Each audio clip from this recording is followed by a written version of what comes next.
get some things from Kelly and see what the answers are, because I got a lot of questions, and I'm pretty sure you do too. So it's not merely about willpower or warm feelings. Kelly B. Trujillo. It says, there are people I cannot bear to love. Rage springs up afresh in me when I think of those who spew racist hatred or sexually exploit children or commit acts of terrorist violence. The desire to hate also wells up within me toward people who've committed less extreme but equally infuriating acts against people I love. Betrayers, liars, bullies, critics. I could easily justify that instinctive desire to hate. For I hate evil, and it's just a small step from hating evil to hating the barriers of evil. But this is where Jesus confronts me. Quote, you have heard that it was said, love your neighbor and hate your enemy. But I tell you, love your enemies and pray for those who persecute you. Matthew 5:43 through 44, NIV.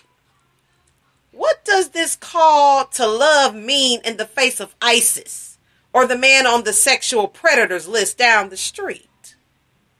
What does this mean for the person who's betrayed and cheated a loved one, or the teen who's bullied your child? All the things that I went through. Does this mean drumming up patently false warm feelings or gritting our teeth as we will ourselves to push back hateful reactions? The will certainly plays a part as we assent to Jesus' teaching. But there's a deeper idea that can help us grapple with and grow into this radical call. We find it in Genesis 1:27. God created human beings in his own image. In the image of God, he created them. Male and female, he created them. This reality of the imago Dei, that each of us, friends and enemies alike, are made in God's image, calls us to recognize an innate worth that cannot be erased by any evil action. Here's the truth. That evil barrier, he or she is also an image barrier. And this has far-reaching implications for each of us. I invited several women I know to share their own thoughts on how Scripture's teaching on the image of God challenges us to truly love our enemies. And this is what they said.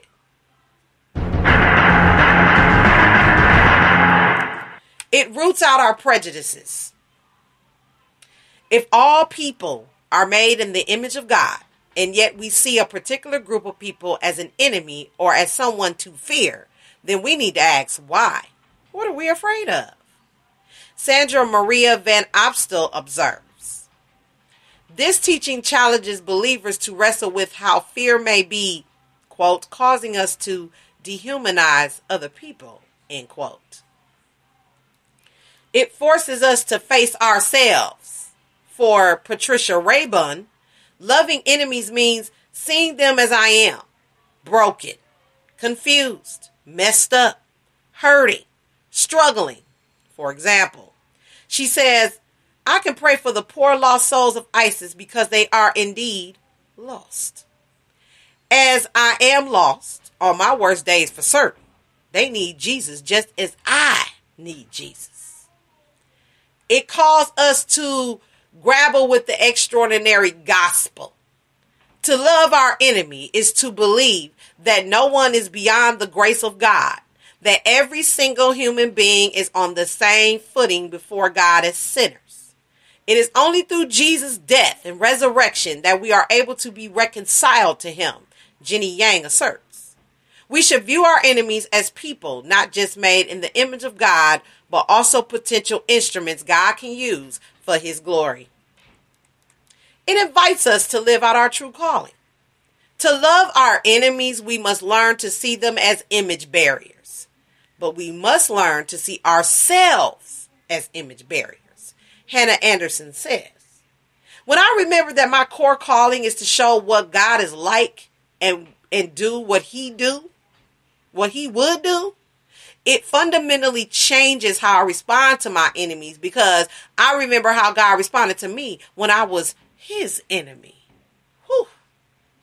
Understanding deep down that we are all made in God's image has implications not just for how we view and treat enemies, but for so many other aspects of how we view ourselves and relate to others.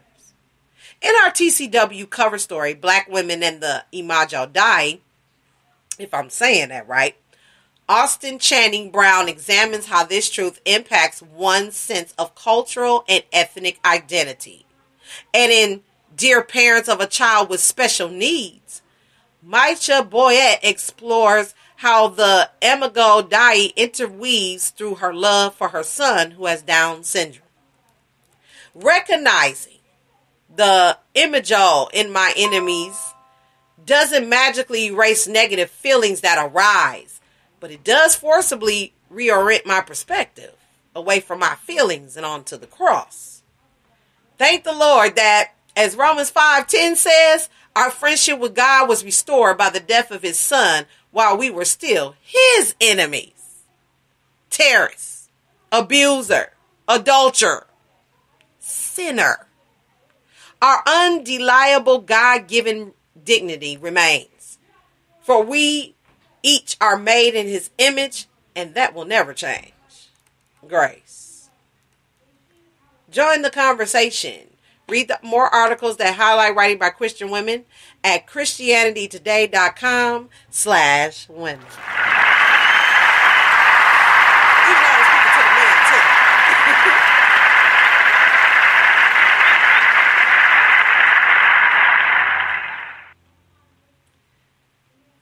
That was good.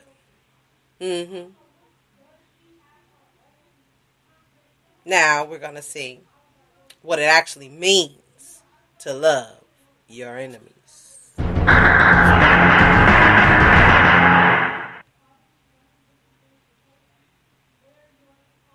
Because, I got that part.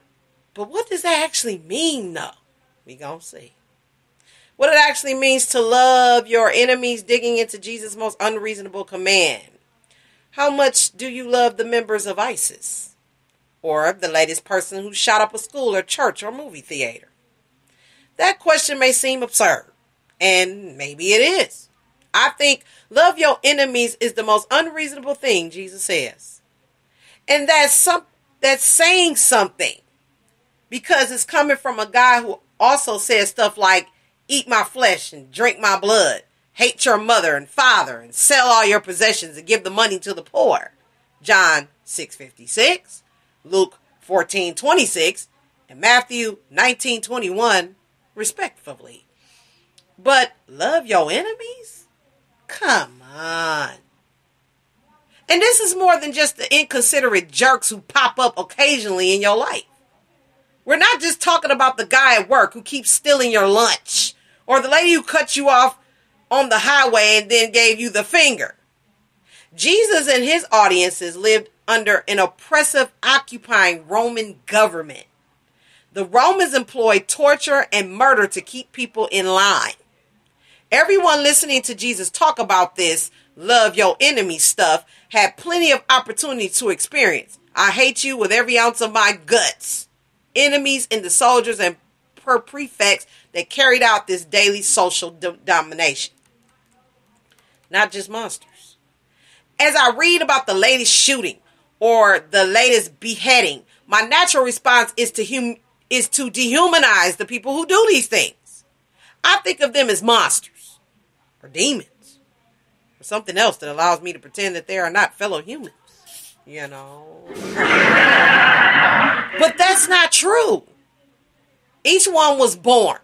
Each one has a mother and a father. They eat. They drink. They have personal stories and experiences full of pain and joy. They are human. And if I take the narrative of the Bible to be true, they are fellow children of God. They are loved by God. I want to be very clear. I'm not supporting or accepting of terrorism or mass shootings. I'm also not arguing against legal consequences for those actions. But if I hate the people who undertake these actions, I am not hating monsters or demons. I'm hating fellow humans. Some are suffering from mental illness or from personal anguish or from religious manipulation. In the midst of grief and anger for those who suffer, can I not spare some compassion for those who have missed out on the life filled with grace and hope that Jesus has called all of us to live? We like to live in a binary black and white world where everyone is basically good or bad. But life isn't so cut and dried. Someone can be guilty of terrible things and still deserve compassion. The hope of humanity. I'm not seeking to humanize terrorists and murderers because they deserve it or because I'm ignoring their actions. I'm seeking to humanize them because it's true.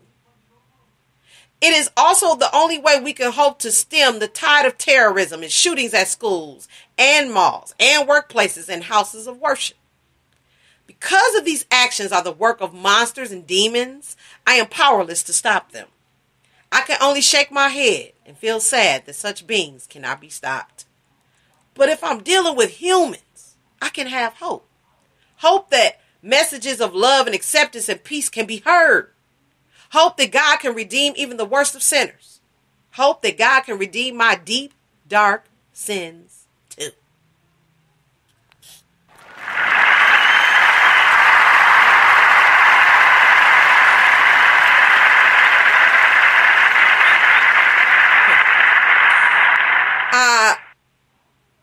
I look to examples like the Civil Rights Movement and the Truth and Reconciliation Commission in post-apartheid South Africa, where I see clearly that only when we treat our adversaries as humans, no matter how flawed, can we hope to prevail in our cause, the cause of ultimate justice, the belief that God will eventually set all wrongs to right. As, here we go with the, these names. Miroslav Volf says in Exclusion and Embrace, if you want justice and nothing but justice, you will inevitably get justice. If you want justice without injustice, you must want love. Much more could be said on the topic of justice, but that is perhaps for another time. If you've been willing to go with me this far, perhaps you're willing to ask the next question. How do I love my enemy? Pray for your enemies. I'm not talking about please give that person what they have coming to them, prayers. But I also don't mean that you need to spend an hour each night asking God to pour blessings upon them. There's a way to pray both for justice and for the hearts of those committing injustices. If you have hate in your heart for somebody, maybe it starts with, God, I hate that person, and I don't want to. As C.S. Lewis has said, prayer doesn't change God. It changes me. Praying for your enemy opens you up to the work of the Holy Spirit in your heart. Forgive your enemies. Martin Luther King Jr. in Strength to Love posits that forgiveness is the decisive factor in how much you can love your enemy. I fully agree. When Jesus looks at his executioners from the cross and offers forgiveness, can there be any doubt of his love for them? When relatives of the victims in the South Carolina church shooting offered forgiveness to the young man who murdered their loved ones, could anyone doubt that they were seeking to take Jesus' words and example seriously? Loving your enemy does not mean you have to add them to your Christmas list or make them your best friend. It doesn't mean you excuse their actions. It means you forgive them with the knowledge that God is both merciful and just. Jesus faced grave injustice with sacrifice. Through prayer and forgiveness in our hearts, let us go forth to conquer injustice in our time by the courage not to demand retribution, but rather to repay injury with blessing and hate with love. And that is our EDU for our lives.